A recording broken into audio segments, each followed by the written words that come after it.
Yo, what's going on, guys? Welcome back. Today, I'm here with my man, Courtside with Sava. How you doing today? Good. How's it going, man? It's going pretty good. I've been knocking out these debates lately, and we're going to bring you guys another one here. It's a little start bench cut with some of the most versatile, 2-3 players, shooting guard, small forwards in NBA history. That is Vince Carter, Tracy McGrady, and then Paul George. So basically, we're going to do a start bench cut. I think it's only fitting that we go in the opposite order to add, that anticipation factor. But, I guess we'll start with who we're going to cut. And don't get me wrong, all these players are great. This is always like the hardest part, you know what I mean? So let's start with who we're going to cut. And I want to hear who would you go with first? Okay, I thought about it for a little bit. It's hard. I mean, just by looking at those three players, it's hard. And it's always hard with those start bench cut ones. I'm going to have to go with Vince. I know, he gets a lot of love from the fans. He was half man, half amazing, still is. He's done a lot for the game, had a very long career, but I think because he had such a long career, his productivity wasn't always great. If you look at the numbers, he had first 10 seasons were amazing, and then he kind of slumped down to 16 points per game, and it slowly started to decline. And he wasn't as productive, as efficient in these last years.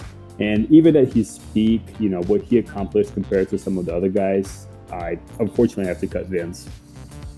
Yeah, I mean, it's very tough, but I'm going to have to be right there with you. I'm also going with Vince Carter as who I would cut. And it's really tough because he probably had something that these other two players didn't, in the fact where he kind of came out of the gates as a star player. I believe he was Rookie of the Year in that lockout season. And he was an all-star basically his second season. It took T-Mac was alongside him, and then it took him until he went to Orlando before he became that breakout first option. Paul George wasn't a star when he first started out. So Vince has that edge, and also, like you said, he has probably the longevity edge, although it is kind of skewed because, it's really weird to think of because it seems like T-Mac, he had been out of the league for so long and all this stuff with injuries, basically it didn't seem like the real T-Mac, at least since 2009, 2010, whereas Vince Carter, he played till 2020. Meanwhile, though, both of them made their last all-star team in the same year, which is it's really hard to believe. It was I think 07. And Vince did have, I think he would probably be considered a solid productive player at least until maybe 2013, 2014. I think when he was with the Mavs, that's probably the last time he was that quality of player. With the Grizzlies, and I think he was with the Kings for a bit, the Hawks. By that time it was kind of hard to gauge that, but I mean, still is, I would say the best dunker ever.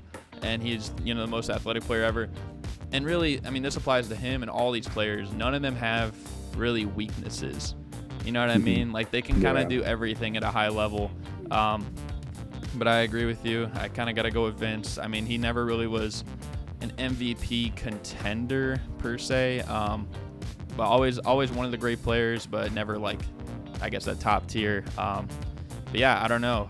So I guess moving on to who would be the bench or the second best.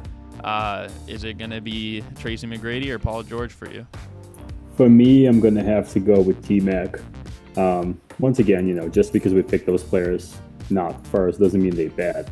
T-Mac, unfortunately, you have to put him second just because of the injury stuff. And, he could have been up there. He could have been literally among the greats, because who knows how his career would have played out if he stayed healthy for longer. But because of that, once again, at his prime, T-Mac is one of the best scorers this game has ever seen. Like you said, zero weaknesses, just a top of the pop, especially offensively.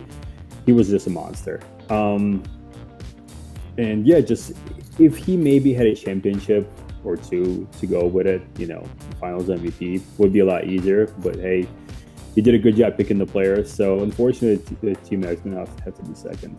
Yeah, I mean, Tracy McGrady, like you said, he's one of the best scorers ever. He has as many scoring championships as Kobe Bryant, who's seen as one of the greatest scorers ever, was doing it in an era alongside prime Allen Iverson. and granted, he was near the end of his time with the Wizards, but Michael Jordan was still in the league, right? So it's like, all that considered, it's like that's an incredible feat to lead the league in scoring twice. I would say between all these players, he probably has like the edge in the clutch category. For sure. Definitely, I think whenever you think of clutch moments in NBA history, you got to think of the 13 points in 35 seconds that he had against the Spurs. I mean, that was just unreal. All-time moment. We'll probably never see that again. You could replay that moment 1,000 times. Might not happen once in all those sequences. But I think like with T-Mac, he's one of the most versatile scorers that the league's ever seen. I mean, of course, like I just mentioned Kobe, but like guys like Kobe have mentioned him as like one of the hardest players really to guard. I think Kobe even said like he was basically me, except a little bit taller. He had an elite handle. He was a solid defender. The one thing that people hold against him is his playoff success. As a first option, he never got past the first round, and the only two times his teams did were like in 2009 when he was injured, and then in 2013 when he was like on the Spurs, and like no one really counts that as like T-Mac because like he was just riding the bench trying to get a ring. But I think Tracy McGrady, it's kind of a shame because like he had the injuries. Like who knows what could have happened. For one, in Orlando, he got kind of ruined because Grant Hill had injuries. It's like maybe he could have won a ring there. And then both him and Yao Ming had injuries in Houston. It's like he could have won a championship there as well. And maybe that could even change the status of this argument. But yeah, I don't know. And obviously, we're going to have the same answer here, but I mean, you can officially announce who you're starting of these three. Oh, I'm going to have, obviously, with Paul George as a starter. One little thing I want to add with the T-Mac thing, another thing about the what if, if Magic could have gotten Duncan, that's another big what if that could have changed that, Yeah. But yeah, definitely going with Paul George on this one. I don't want guys to think it's recency bias. It's just, he's been such a good player for such a long time under different circumstances. He's been, like you said, he started his career as not even the second option. He wasn't supposed to be as great as he was. There was Danny Granger's team, and because Danny Granger got injured, eventually Paul George rose to the level that he rose to. Literally took Miami's big three, in those playoff series and almost took them out multiple times. So that in itself is a huge accomplishment for somebody in the East in the time to be competitive with Miami. And just, being able to overcome multiple injuries, still staying productive, still staying athletic. Even right now, after all this time, he's still one of it's hard to say off the top of my head, I'm going to put him top 10 right now in the league. Top 15 probably. But yeah, even right now, once again, as a second string, he's still super productive, super flexible, just insane abilities to adjust the situation and just be great. And, the only thing that he doesn't have that those guys have, it's hard for me to pick like one highlight, one moment. Kind of like, Vince had, he's dunked in the Olympics. He had the slam dunk contest. T-Mac, like you said, had that 33 seconds, 13 points. It's hard to pick, at least for me. I might be forgetting something for Paul George. You might help me on this one. But yeah, I'm going to have to start him.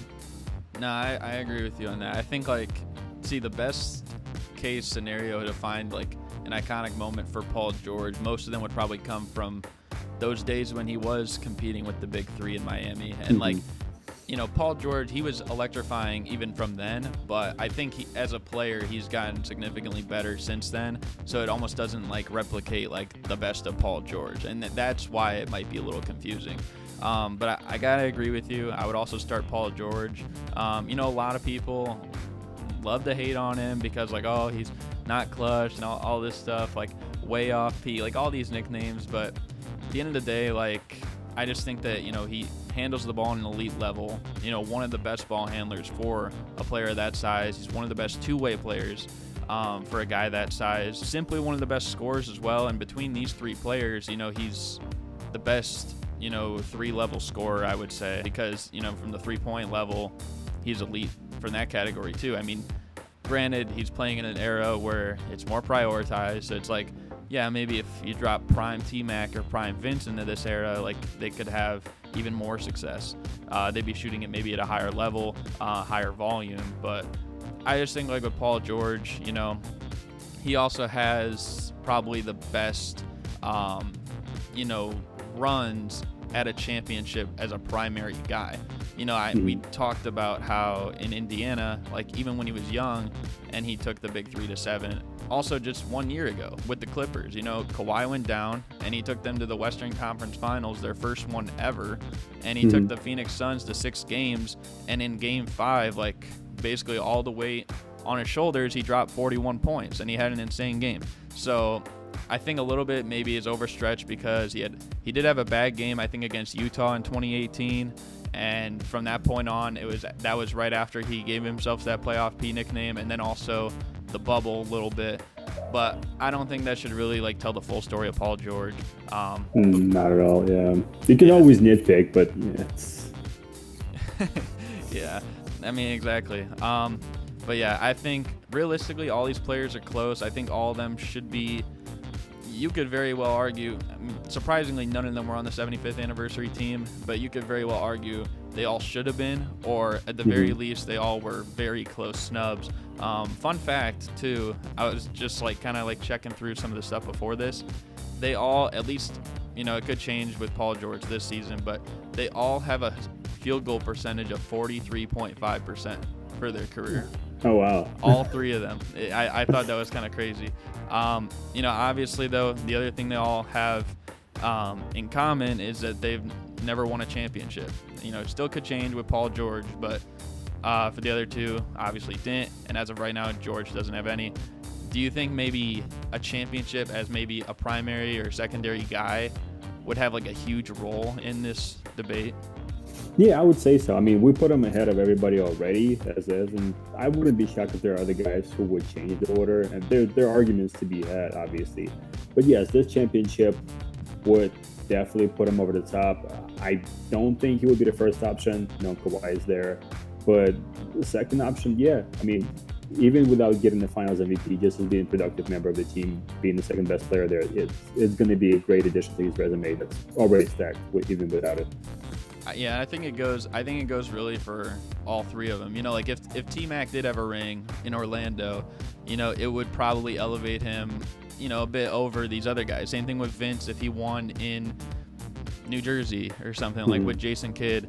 The thing is, like, yeah, I'd have to go back and check like where they all rank, but like just off the top of my head, I feel like they're all like within maybe like 5 to 10 spots on an all-time list, at least for me. So it's like one championship is an important piece like that, like a star level player, like that could elevate them in this whole thing, and that's really how close it is, if you ask me. But yeah, I mean, honestly, I think this is pretty good. I like that we had basically the same thing. I've never had like the same complete debate with someone else on my channel. Granted, this is probably the best case for me to have one because it was just only 3 things. But do you have any final thoughts? No, I appreciate you having me, man. If you want to do more, I'll be down. And that was a lot of fun. Yeah, make sure you guys like, comment, subscribe. Tell us who you have. If you have Paul George, Tracy McGrady, or Vince Carter as start, bench, cut. But yeah, I mean, that's basically going to do it. Hope you guys enjoyed. Thank you guys for watching, and we're out. Peace.